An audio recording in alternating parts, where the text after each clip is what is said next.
خوشا به حالتان که الان فرصت یافته و بازگشتی به سوی خدا کرده. خوشا به حال. لیکن من گاها در محفل‌ها هم میگویم، بازم میگویم، برای که نوارای من هر روز که به تماشا میکنن، هر روز اداره های مخصوص نوارای من رو میبرن تماشا میکنن، پروکراتور و دیگر. با میگویم از کسانی که در بالای منصب هستند خداتان احتیاط کنید. منصب زود به بقاس می رود، شما پیشگاه خدا میرید. در وقتی منصب بودن خدا را یاد کنید، اسلام احترام کنید، پیشواهای دین تان احترام کنید، احکام اسلام تان احترام کنید. دادرای عزیز، اما بعضی ها رو میبینم در سری منصب نه خدا رو میشناسند نه به اسلام کاری دارند، همه رفتارشان ضد اسلامی است، سخنهای تحقیرآمیزه به اسلام میگن، خیال میکنن که این منصب ما رو هم تو میبرد. همون روز که از منصب غلطیدم باز میبینم نمازخوان، باز میبینم شیخ. بنابراین من بسیارتا به اونها اخلاص ندارم. من همون کسی را دوست میدارم که در حالت منصب داریش خوش به دست میگرفت، اسلام رو پشتیبانی میکرد، لیکن هر حال هم فرصت دارد. بنابر هر چی باشد وقتی که به خود میبیایید عزیزان من، منصبدارای عزیز، کارگران اداره های مسئول، وقتی که به خود میبیایید پشیمان میشوید، همون وقت هم فرصت است خدا شما را قبول میکنه. جوانی از روی غرور منصب، از روی غرور ثروت، از روی غرور جاه و مال از من دور شدید، نافرمانی کردید، ضد من جنگ کردید، مسجدهای من خراب کردید، خانه های من کلید کردید. الان فرصت دارید، بیایید توبه کنید، من شما را قبول میکنم. زیرا من خدای مهربانم، من خدای توبه پذیرم، من خدای غفارم، من خدای بخشنده گناهم. خدا اینت میگه. خوشا به حال تو برادر عزیز، خوشا به حال تو که امروز بازگشتی به خدا کردی. هزاران حمد و ثنا، شکر به حساب پروردگاری که تو را هدایت کرد، از دوزخش خلاص کرد، به ایمان مشرف کرد. و امید دارم خداوند تو را صاحب جنت کنه، امید دارم خداوند تو را صاحب ملاقاتی به دیدارش روز قیامت گرداند. و آخر دعوانا ان الحمد لله رب العالمین. عزیزان من، میخوام در این لحظه های آخر برای یکی از مخلصان خود که در این فصل زمستان ما را از گرمی تأمین کرد و آب گرم ما را، طهارت ما را گرم کرد، الهام جان خدا نگهش دارد. و این چنین برادر عزیز دیگر که من اونا رو نمیشناسم، امام علی جان، خداوند اونها را عمری دراز و تنی صحت و در کارهاش هم موفقیت و رزقاشان رو فراخ کند. خدای اونها چگونه غم ما رو خوردن، خدای تو اونها رو در حفظ و نگه دار و عمری با برکت در خوشان و خاندانشان و فرزندانشان نصیب گردان. آمین. الان جوان دهنی دروازه بود، عبدالغفار حاجی، همراه با دو برادرش آمدن به خاطر مادری پیرشان میخوان از ماده ها گیرند. اولا که چپار جمعه گذشتم گفته بودم که من برای مادر عبدالغفار به خاطر شیر پاکش که مانند عبدالغفار و برادراش اندان با ایمان و عالم دوست و صالح تربیت کردن، من آفرین کرده بودم. مادر بیمار بیان دعا کنیم پروردگار مادر عزیز شفای کامل عاجل نصیبش کنه و طفیل او دیگر بیمارای امت اسلام و خصوصا عاشقان مدرسه محمد را خدای تو قادر شفای کامل عاجل نصیبشان گردان. پروردگار این جوانا هر مراد و مقصودی که داشته باشن به مقصودشان رسان و هر حاجاتی که داشته باشن خدای تو قادر. در وقتی شنیدن نام پیغمبر بعضی مردم میانها را خم میکنند. آیا جایز است یا نه؟ نه جایز نیست، این حرام است. تعظیم در غیر خدا درست نیست. بنابر کسانی که در وقتی شنیدن نام پیغمبر این تو میکنند اونها جاهلن، اونها نادانن.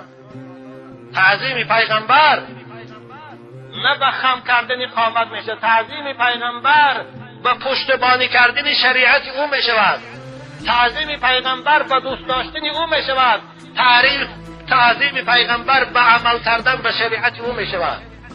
5 وقت نماز در مسجد خواند، سنتهای رسول اکرم بجا بیار، از شریعت او چنین میدانستگید محافظت کن، دیگران را به اسلام دعوت کن. این است تعظیم پیغمبر، نه او خم شدنا. مجموعه الفتاوا د مولانا عبدالحی صراحتا تعظیم رسول اکرم در وقت شنیدن نامش نهی کرده است. علی قاری نهی کرده است. البانی در سلسله احادیث موضوعش این حدیث آورده است، نهی کرده است. نکنیتان اینا. امام رسول اکرم دوست می‌دارد. بعضی ملاهای ساده میگن که آخر نشانی دوستداری است کو. آخر همون مسیحیان از دوستداری حضرت عیسی را بچه خدا گفتن کافر شدن. باید دوستداری در چارچوبی شریعت باشد، در چارچوبی قانون باشد، نه اینکه دوستداری از حد زایی. صحابه رسول اکرم واقعا از ما زاید پیغمبر خدا رو دوست می‌داشتن. یک دیوای در پیش رسول اکرم وقتی شنیدین نامش تعظیم نمیکرد، سرش خم نمیکرد. حالا اونا برای رسول اکرم جانهاشونو دادن، مالهاشونو دادن. حالا ما همین تعظیم خدا رو یک سگویه برای خاطر پیغمبر خدا یک سم نمیتید. حالا از روی محبت رسول اکرم من در عراق این قدر برادرای مسلمان کشتیستان یک دست زبانش برآورده اعتراض نمیکنه، حتی دعا نمیکنه که خدایا برادران مظلوم ما را از دست این امریکایی‌ها خلاص کن، نمیگوید. اما خم کنیده برای آدم‌ها رو فریب کردن او بلا هست. عاشق پیغمبر است، عاشق این نیست. عاشق باید پیروی سنت باشد، عاشق باید جان فدا برای اسلام باشد.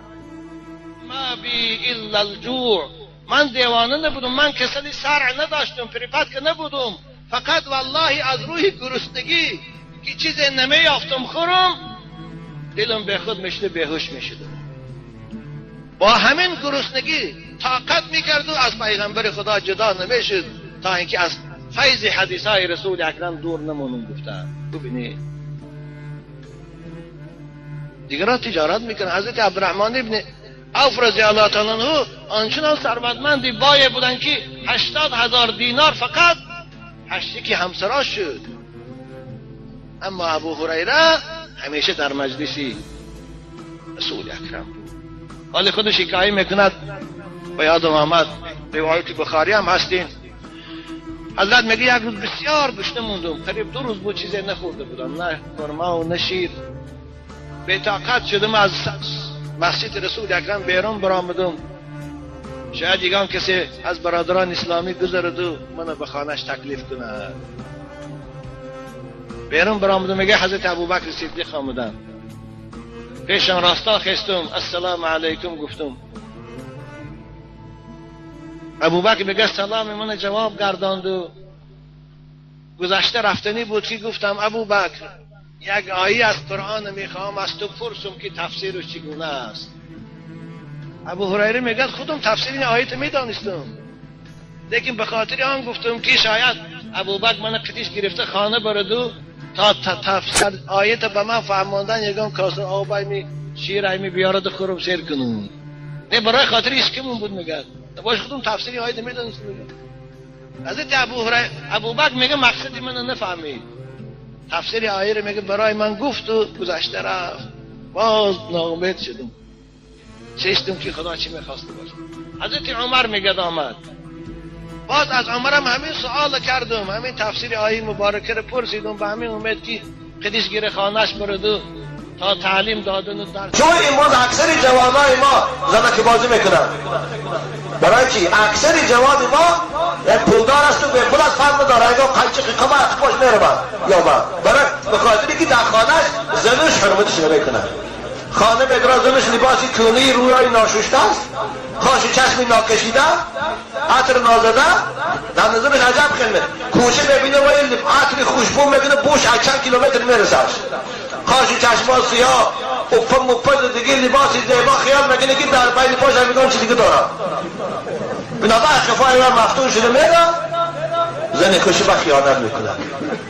و با خواهرای عزیز خوب این دفعه من اکنون داد غلطت میبرد، یکی خواهی که شوهراتان به شما خیانت میکنند، خواهی که شوهراتان زنی دویم و سیم نگیرند، شما شوهراتان رو دوست دارید. همیشه خودتان مثل پیش شوهراتان آرایش دیه، زینت دیه، فسان کنید. اون وقت شوهراتان خیانت میکنه شما. خدا شما رو بختیار.